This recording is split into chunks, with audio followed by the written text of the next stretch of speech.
ભવ સંભવ ભીતિ ભેદનમ સુખ સંપત કરુણા નિકેતનમ વ્રતદાન તપ ક્રિયા ફલમ સહજાનંદ ગુરુ ભજે સદા.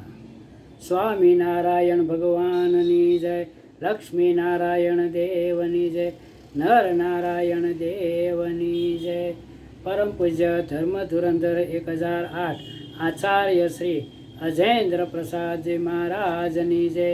પરમ પૂજ્ય ભાવિ આચાર્ય 108 લાલજી શ્રી નુગેન્દ્ર પ્રસાદજી મહારાજની જય.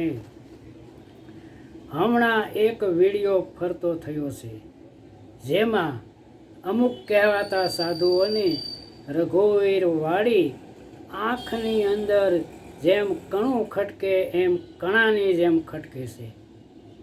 એમને સલાહ છે કે આંખમાંથી કણું હોય તો કઢાવી નાખજો, નહીં તો આંખમાં ફૂલું પડી જશે. ફૂલું પડી જાય તો શું આંખની દશા થાય એ તમે જાણી લેજો. ખાબોચિયાના દેડકાઓ તળાવનો તાગ ન મેળવી શકે તો આ રઘુવીરવાળી અને એમાં રહેનારા જે ધર્મવંશી એ તો સમુદ્ર જેવા વિશાળ છે, તો એનું માપ અને આ માપ એવા દેડકાઓ શું કાઢી શકે? ધર્મવંશી રૂપી વૃક્ષના મૂળિયા બહુ ઊંડા છે. એ વૃક્ષ નથી, વટવૃક્ષ બની ગયું છે. એ ઝાડવું નથી, એ મહાન વિશાળ જે વટવૃક્ષ બની ગયું છે. તો એ વટવૃક્ષના મૂળિયા એટલા ઊંડા છે એ જાણો કે પરમ પૂજ્ય ભાવિ આચાર્ય નુગેન્દ્ર પ્રસાદજી મહારાજ, એના મૂળિયા અજેન્દ્ર પ્રસાદજી મહારાજ, એના મૂળિયા નરેન્દ્ર પ્રસાદજી મહારાજ, એના મૂળિયા આનંદ પ્રસાદજી મહારાજ, એના મૂળિયા પ્રતિપ્રસાદજી મહારાજ, એના મૂળિયા વિહારીલાલજી મહારાજ, એના મૂળિયા ભગવત પ્રસાદજી મહારાજ, એના મૂળિયા રઘુવીરજી મહારાજ, અને એના મૂળિયા પૂર્ણ પુરુષોત્તમ અક્ષરધામના અધિપતિ એવા શ્રી સ્વામિનારાયણ ભગવાન પોતે છે. છેક અક્ષરધામ સુધી આ ધર્મવંશીના મૂળિયા છે. એમાં કોઈની તાકાત નથી કે રઘુવીરવાળીનું વૃક્ષનું એક પાંદડું પણ હલાવી શકે.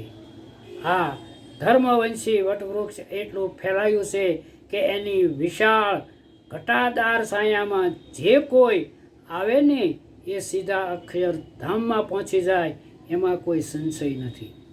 કારણ કે સ્વામિનારાયણ ભગવાનના સત્ય સિદ્ધાંત, આજ્ઞા, ઉપાસના, ધર્મ, મર્યાદા તલવારની ધાર જેમ પાળે છે અને પળાવે છે. આ ખાખરાની ખિસકોલી કેરીના રસમાં શું જાણે? ખાખરાની ખિસકોલીઓ કેરીના રસમાં શું જાણે?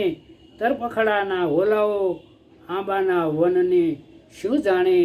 તરપખડાના હોલાઓ આંબાના વનને શું જાણે?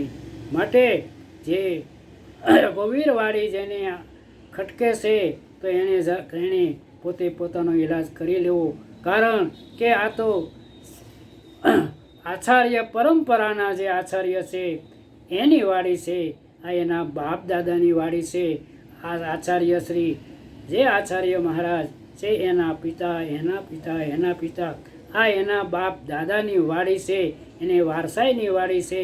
એમાં કોઈ સાધુ કે ગ્રહસ્થ બીજા કોઈનો કોઈ હક હિસ્સો નથી કે એને એમાંથી એક કાઢી મૂકે એવો એને કોઈ એવો એનો આપેલું નથી કે એની ઉપર કોઈ કાર્યવાહી થાય. તો ભગવાન પોતે આચાર્યનો આ નિવાસ છે, રઘુવીર વાડી છે. તો રઘુવીર વાડી તો આચાર્ય છે.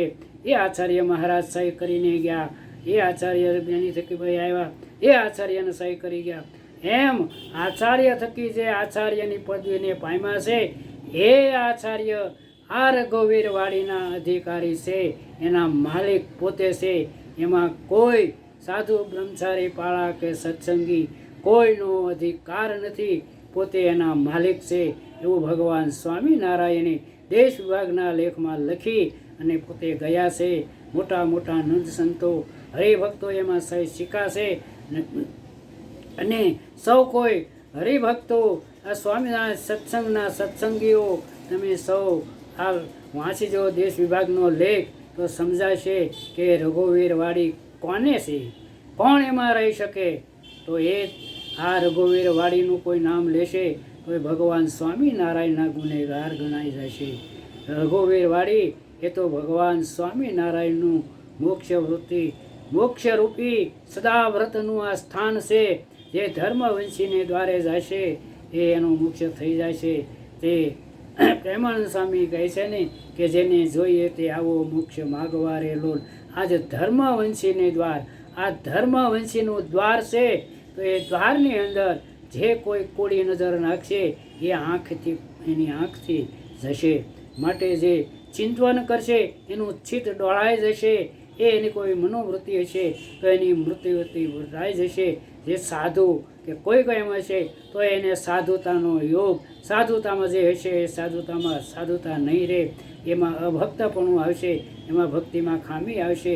કે ભગવાનને પધરાવેલા, ભગવાનને સ્થાને જે બેઠેલા આચાર્ય છે એનો દ્રોહ કરે છે તો એ કદી એનું ભક્તિ ભગવાન સ્વીકારતા નથી. એ ભગવાન સ્વામિનારાયણના દ્રોહી છે, એમાં કોઈ સંશય નથી. ભગવાન સૌને સદબુદ્ધિ આપે.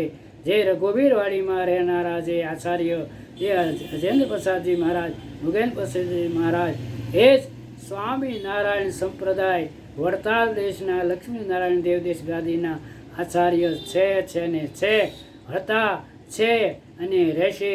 એમાં કોઈ સંશય નથી. સ્વામિનારાયણ ભગવાનની